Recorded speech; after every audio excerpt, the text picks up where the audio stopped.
તો રંજન ભટ્ટના નિવાસ સ્થાને નેતાઓનો જમાવડો અત્યારે જોવા મળી રહ્યો છે। રંજન ભટ્ટને સમજાવવા સ્થાનિક નેતાઓ પ્રયાસ કરી રહ્યા છે।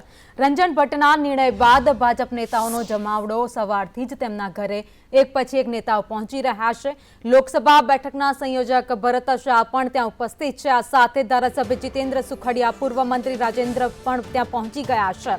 તો રંજનબેનને સમજાવવા માટે અત્યારે તમામ નેતાઓ પ્રયાસ કરી રહ્યા છે।